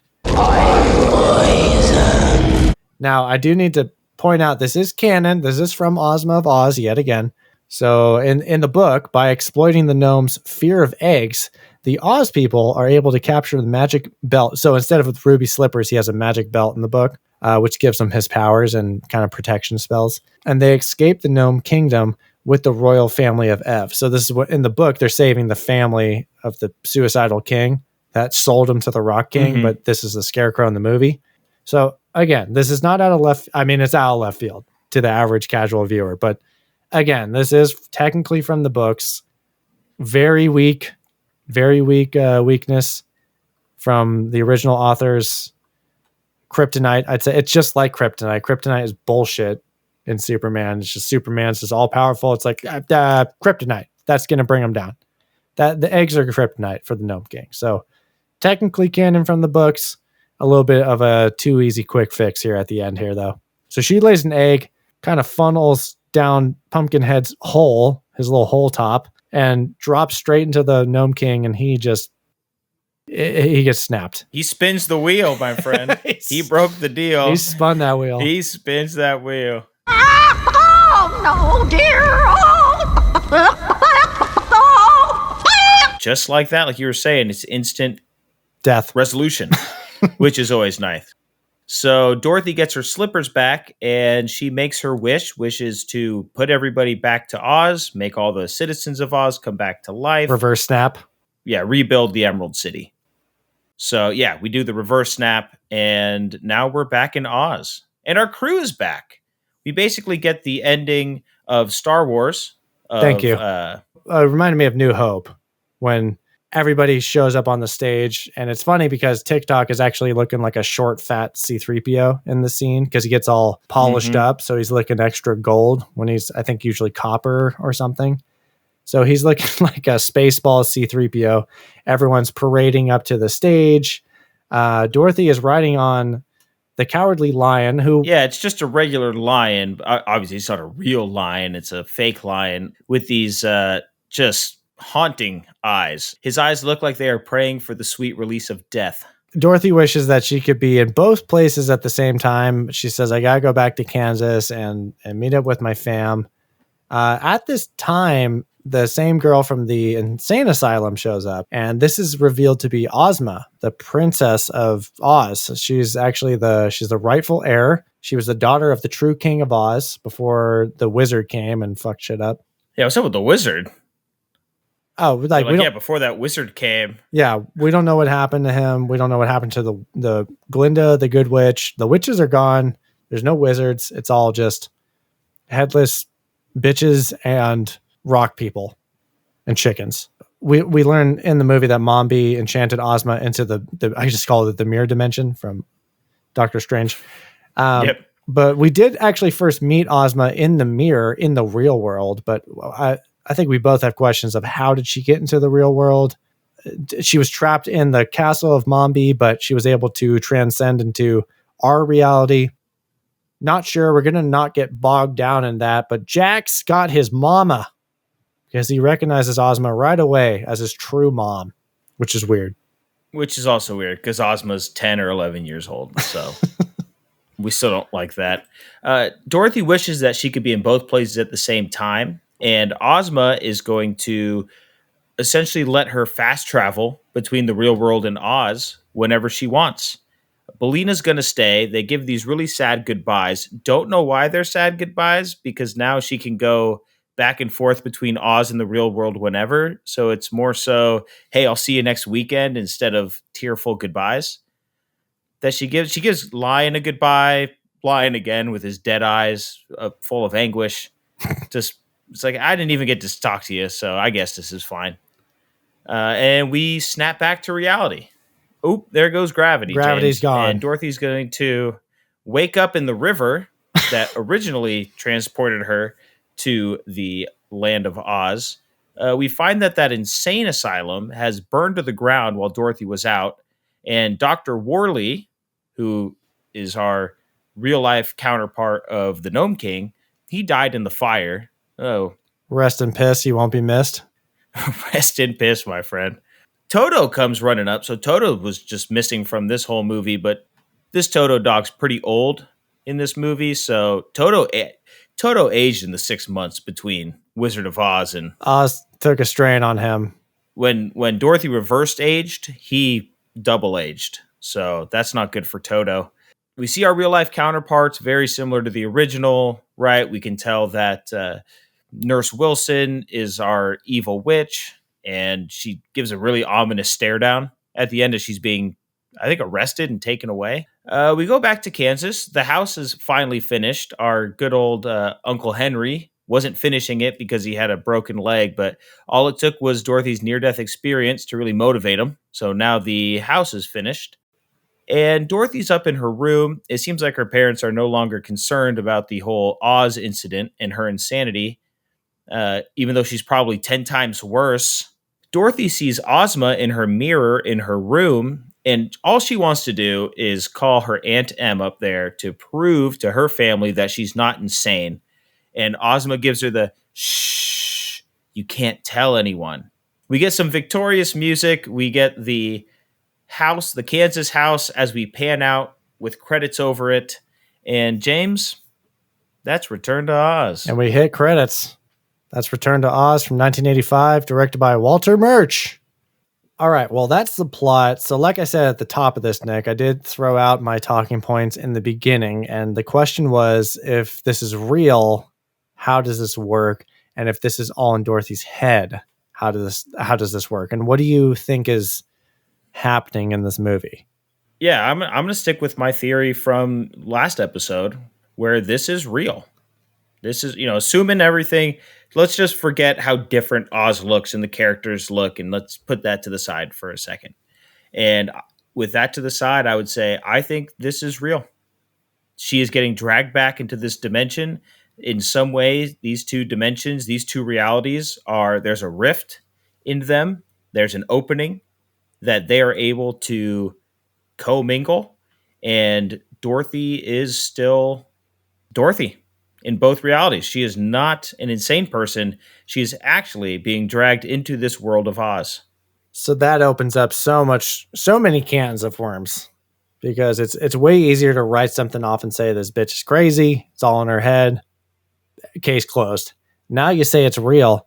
how does Ozma, who is trapped in Mombi's castle as a floating sprite ball in the mirror dimension, how the hell does she make it to reality? That's a great question. That was one of the questions I was going to have for you about how the people of Oz can manipulate our reality, because in that case, Scarecrow also placed a key into our reality. Yeah. Which is very concerning to me that they have such power over us, and we don't seem to have that same power over the people of Oz. But I think one of the things that seals it for me is the death of the Gnome King, also coinciding with the death of Dr. Worley, right? Because it would be very weird if this wasn't real for her to just run away, get knocked out, and then Dr. Worley die in this fire that she knew nothing about because she was passed out. And at the same time, this Gnome King guy died in her dream, and it happened to... So I have a question, and I'm going to be bringing a lot of my logic from the Marvel Cinematic Universe, especially Doctor Strange Multiverse of Madness and Loki. One, my question is Ozma a variant of Dorothy? Is this a different universe that we're transported to? Because if I'm going off Multiverse of Madness logic, when you dream, you actually have insight to your variants in different universes, POV. So it's you peering into what they're experiencing in their reality for what you dream. Was Dorothy a freak accident that she dream walked into a different universe and she is causing chaos in Oz, which has real life effects in her reality? Same answer as last week. I think her variant was the Wicked Witch of the East, who she ended up killing. So it was insinuated that this reality, Ozma was her variant, especially when they said, I wish I could be in the same place at the same time. And then Ozma shows up. It's like, well, actually you are. But you're saying the Wicked Witch of the East, the one that got squanched by a house?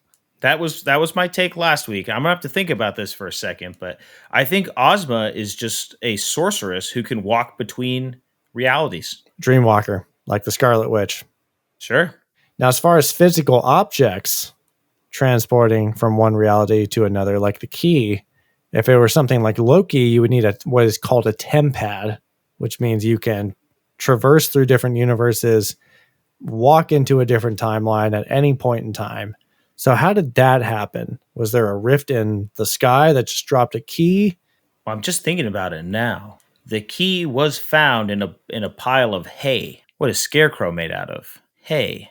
Now, I also have questions. What happened to the real world variants of the Tin Man, the Cowardly Lion, and Scarecrow? Because they're not in this movie. Yeah, the Are they dead? farmhands. Is that why they're missing? Are the farmhands gone? They're they don't get into it. Is that why they're also... What if they were mysteriously hospitalized off screen due to they were what if all three of them were in a coma? Well, not Scarecrow because he was a freak accident. But yeah, the Tin Man character, the Cowardly Lion character, what if they were in the hospital? And that's why Uncle Henry, he didn't have any help to build the house, and he was just down on his luck because his three farmhands were just out of commission. There's a lot to unpack here with this movie. This movie opens up way more questions than provides answers, I'll say. Yeah, and definitely this movie does not go into, everything that the previous movie went into. And the previous movie did build out the characters a lot more, where we could draw that line between their Oz person and their real life person. We don't know who the real life person of Jack Pumpkinhead is because we don't know Jack Pumpkinhead. Right. In Wizard of Oz, we have character arcs for all of our friends. Gump, we don't know what Gump's about. Gump just got brought to life. He's a fucked up moose couch. What am I? We don't know what the real life variant of this person is. So, we didn't get a lot of answers. We didn't get a lot of threads connected in this movie between Oz and the real life. Just our Nurse Wilson and Mombi and Dr. Worley and Gnome King. Those were really our only ties. And Dorothy. And Belina. All right, Nick. Well, this movie has lots of questions, not a lot of answers, but what it's going to have from us is awards. We're going to go into our mini pops. This is our award segment of the show. We're going to hand out some accolades, some doo-doos, some good, some bads. We're going to start out with the best weapon. Nick, what do we got? Part of me wants to go TikTok here because he was wrecking some wheelers. But is he a weapon? Is he a fighter? I don't know. My second one was going to be the ruby slippers. Those seem to be super powerful. It helped the Gnome King turn a bunch of people into ornaments. That's wild. For this movie, I was thinking maybe the lunch pail, because that's the weapon that TikTok was using against those 15 dozen wheelers. But I'm not against the red ruby slippers. Now, do you have to know what you're doing? Do you have to be a wizard or a witch to control them? Or do they grant magic to Dorothy did. But your theory, Dorothy is a witch. Your theory is that she's the Wicked Witch of the East. So, well, Gnome King's not a wizard. He just said he found them and it gave him power. I think he is a wizard. I think they call him a magician in the movie. I'll pose the question to you: lunch pail or red ruby slippers? I'm gonna go red ruby slippers. I think there's just a lot of options for him, which is going to translate nicely into the best fighter of this movie. Nick, I think I need to nominate TikTok. Fool was putting wheelers down. He was down the clown, down to fight, and down to get his hands dirty. He was always on the way to the rescue. Yeah, we had a lot of people who were using magic in this movie, but when it came down mano-y-mano to throw hands, it was TikTok. He's squared up like a man. More like circled up because he's round. Hell yeah. Which is actually going to translate nicely into my most valuable character, as much as I want to give it to Bellina the chicken, because she is just freaking hilarious. Freaking chicken over there. I think I have to give it to TikTok because I think he's the most valuable as the side characters go. He has the big brain idea. He throws hands. He's the first side character besides Bellina that we meet that's actually useful. And he's charming. He's endearing. My vote goes to TikTok. Yeah, I'm 100% with you. And as far as the crew goes, his place in the crew, he didn't come to life 30 seconds ago and is a fucked up couch monster. Isn't a stupid pumpkinhead who was trying to call a 9-year-old mom. He's competent, handles himself, really drives the plot home. He has a lot of the good ideas. He's basically taking care of a 9-year-old and 2 inanimate objects and a talking chicken. I mean, come on, my guy here. It's like Adventures in Babysitting. Easy. But in Oz. Easy MVC. So, yeah. Absolutely. He's our guy. Hell yeah. I love it. We're going to go on the other end of the spectrum here. This is going to culminate to our end of the year bracket for who's going to be the biggest piece of the shit of the year. But who's our biggest piece of shit of this movie? I think you got to go with Princess Mumby. It's the low-hanging fruit, but trying to lock up a 9-year-old girl to grow her and then sever her head, having severed clearly 30-plus heads before her, is a pretty big piece of shit move. Turning things from inanimate, that powder of life, that's some ethically sketchy area. You can't just be turning random things to life and then locking them away. Very abused power, I'll say. Gnome King being our big bad, I actually do think is a very interesting villain because I am on his side in the beginning because he said, hey, you guys stole my natural resources that we made, didn't ask us for permission, constructed a whole city with it. So I thought he actually was a very good villain in that sense. So I'm totally on board with creepy Mombi, who just cuts off heads and puts them on for sport and for looks, and honestly has the traits of a psychopath, if I'm honest. Absolute psychopath. No question about it. Clear winner there. Now, James, with everything in mind and everything we've talked about, you've got to think about the movie, the canon, the history of it. We still have something we got to do here, friend. And something we got to do is we got to find out how much of a bomb this is, and you need to guess yourself the budget and the box office return. Okay. So looking at some movies from that era of movies that we've watched, I feel like we've watched a lot of shoestring budget movies that made a big name for themselves off a low budget. So I feel like this is not that low of a budget. I feel like they put a lot of money into this. And I brought up Cruel earlier because Cruel had that questionable, was it 30 million? Was it 50 million? I feel like Disney was a huge conglomerate of a company even then, despite going through some management trouble. I know the shoot ran long due to delays. It got over budget because of all the creature effects, the claymation, the special effects needed to complete this movie and just the added days on the schedule were really piling up here. So instead of it being a shoestring, humble little movie that could, I'm going to say it had a fairly large budget here for 1985. And I'm going to go right in the middle of Cruel with the questionable 30, questionable 50. I'm going to put it at 44 million budget. I'm going to say it was a 44 million budget. And the return, this is a bomb. So I'm going to go low here. I'm going to say, I'm deciding between 8 million and 15 million. I'm picking a number, 15 million at the box office. How did I do? All right, James, good guesses. Off on the budget, closer on the return. Okay. So Return to Oz was budgeted to be $20 million. Oh, okay. Geez. However, did run over, though, like you said, and completed for $28 million. It still ran 40% over budget, which is pretty obscene. So $28 million is from the New York Times, what they say that the movie cost. And our return worldwide, and actually domestic and worldwide are the same, so this I did not appear to have gotten a worldwide release, was $11.1 million. Okay. So if you would have split the difference between 8 and 15, you would have landed right there. But yeah, so we have 28 million budget, 11.1 million return. That is a bad return, obviously less than 40, which makes it a bomb on our scale. I'm not good at this game. I'm not good at this game.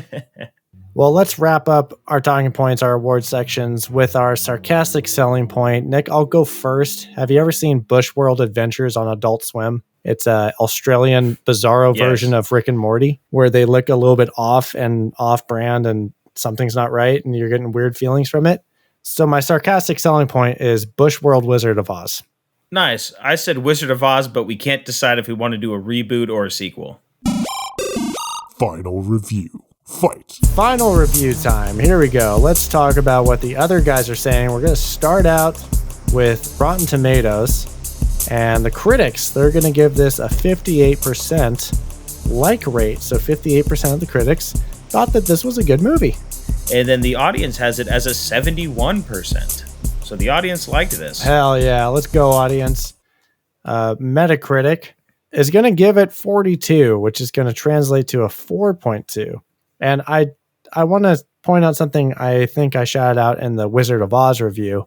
I think the worst critic review that Metacritic took into account was some reviewer said, leave the fantasy world to Disney because MGM can't do it, which is ironic at this point because this is a Disney product. Funny enough. Yeah, I forgot about that. That's a really good point.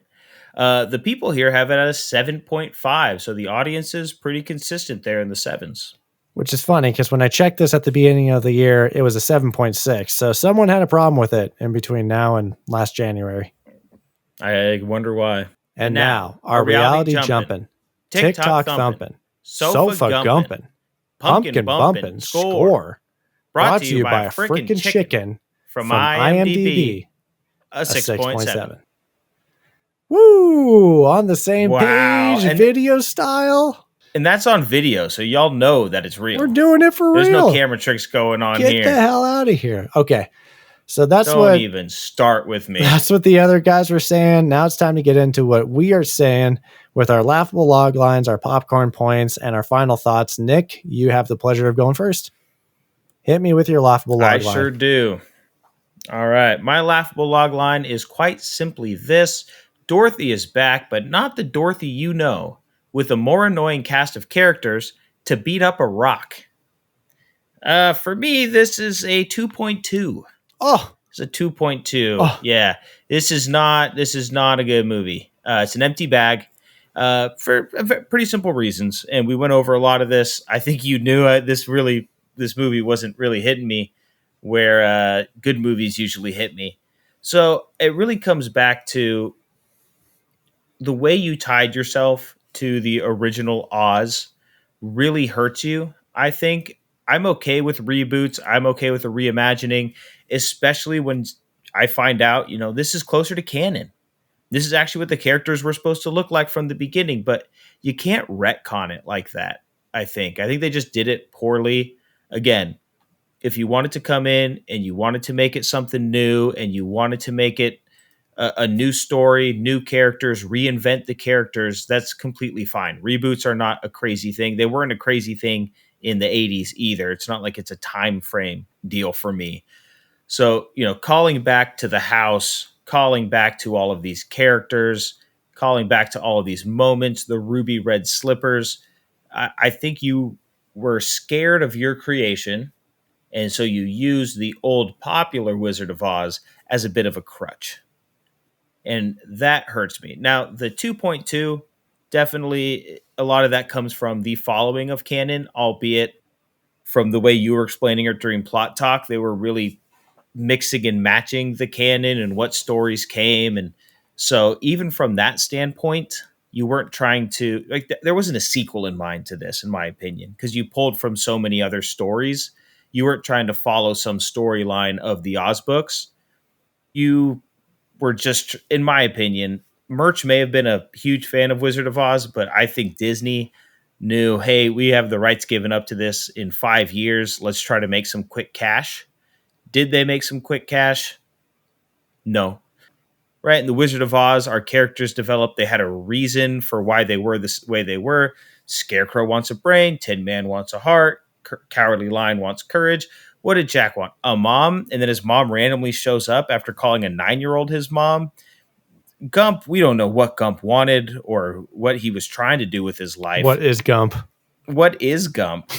TikTok just was, he never got a personality. So it was hard to connect to a lot of the characters. It was hard to connect to Dorothy as a 9-year-old. I'm not going to lie. That threw me off so much. It really stopped me from getting into the movie. If you're going for a movie, pick someone who I might actually believe and who can take direction, because the acting was, she just sounded like a petulant child most of the time. That's not fair. I don't go to watch a movie to watch a 9-year-old complain about what's fair. I want to watch a movie where I see things happening. The best character is the Gnome King. I wish we would have gotten a lot more of him. I still don't know what happened with Princess Mumby at the end. Did she die in the rock thing? A lot of loose ends left. A lot of good storylines that could have been explored that weren't. And that's not on canon. That's on screenwriting and directing. So for me, it's a 2.2. Left a lot on the table. Tried to tie yourself too much to the original when you didn't want to be the original. Like, make up your mind. What do you want to be? And I just never got into any of the characters. At no point was I into any of the characters. So that's it. 2.2 falls flat for your boy. All right. From the corn dog's mouth himself.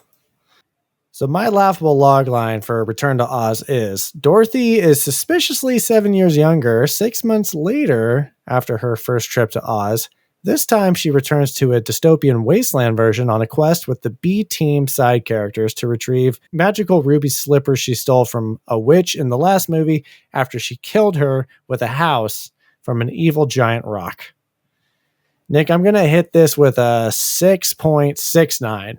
I think this was too entertaining and too true to canon for me to really crap on it. Because, like I said, we've shitted on a lot of movies for going against canon, taking too much creative license. Honestly, I loved how dark and fucked up this was. I think I'm just kind of weird in that way. I enjoyed that it wasn't a musical. I enjoyed that it wasn't trying to copycat the 1939 success story. Obviously failed at the box office side. Critics were not a fan. But this movie is giving me big Kroll vibes, and I do appreciate this movie with its special effects and its cutting edge technology with claymation, despite going over budget with all of their practical effects and trying to really emulate the books and bring those to life and be true to L. Frank Baum, whatever the hell his name is, his storytelling from 100 years ago at this point. This is a movie that is going to be a guilty pleasure watch for me. I'm glad I have the gang over there on the other side of the table to bring it back down, because it's a messy movie. It's not a perfect movie. It's sub 7, which if you're under 7, it means you're technically not a good movie, but for me, it was too entertaining. Is it weird that I was more entertained watching this movie than the original last week? Yeah, a little bit. Really? I really think the original is so dated and boring. It's impressive. I also think our sense of humor, we find this funny. Yes. We find this entertaining because we like things. We don't mind laughing at a failure. And so I see where you're coming from on that. So I'm not this weird. is so bad. I'm it's not good, weird for thinking this is just more entertaining than watching the original. The original, I was kind of looking down my phone, just like, okay, yeah, another song number. For me, this was laughs all around. But entertaining because it's bad, right? So I'm not weird for thinking this is a more enjoyable watch because it's so bad. It's no, good. You're right. Okay. You're 100% right. Yeah. When it comes to these bad movies that give me a good time and tickle my fancy, I'm a little bit more lenient with my scores. You're a little bit more stern and on the straight and narrow, which is good, but sometimes we got to be opposite of the critics and just say, you know what, this had a lot of impressive effects and they really went for it.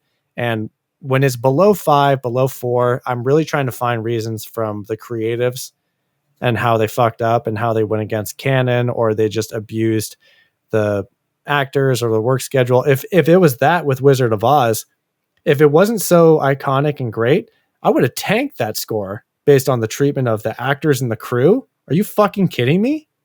They almost killed every single person that worked on that fucking movie. So they're lucky that it's a very iconic and cutting edge movie for the time. Otherwise, I would have shitted on that movie so bad. But this movie's not good. It's a cult classic for a reason. I thoroughly enjoyed it. I love the talking chicken, even though you hated her. And that's our review of Return to Oz. Nick, I'm glad you went along this broken yellow brick road journey with me. I honestly, the thing I was looking forward to the most of this review was what you had to think about it. And honestly, you did not disappoint. Thanks. I think that tells me everything I need to know about how you feel about this movie. When you say, I just want to get your reaction to it. You never say that with good things. And neither do I. It's always the bad ones that make for good content. So, I get it. I love bad movies and I love how entertaining bad movies are, but it just makes me laugh. It does make me laugh to know that they really thought they were doing something. They thought they were in their bag, and they were either George Lucas was gaslighting Disney, or he honestly thought it was good. That's Divorce George. That's a different George. We don't talk about Divorce George on this podcast anymore. Well, Divorce George making an appearance, and that is going to be it for us at Just Play It. We thank you guys so much for listening and for watching on our socials, wherever you're listening, wherever you're viewing this. We are Just Play It Podcast on YouTube and Instagram. We are Just Play It Pod on Twitter. Thank you for engaging. Please continue to follow us along this yellow brick road that has come to a dead ass stop. And we definitely want you to join us next time because I don't think it's going to be a better movie, but we are going to be returning to a very familiar face next time we are in your eardrums over there. Yeah, you might be able to figure it out if you use your crystal brain. If it's a crystal brain, some ruby slippers, or an emerald city, whatever it is, we're going to be heading gone down this yellow brick road. It's a little bit clumpy, cloggy, and fucked up, but we're going to be on it.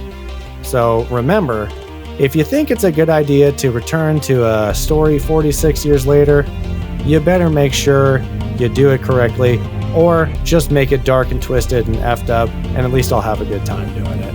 Thank you guys for listening. We'll see you next time.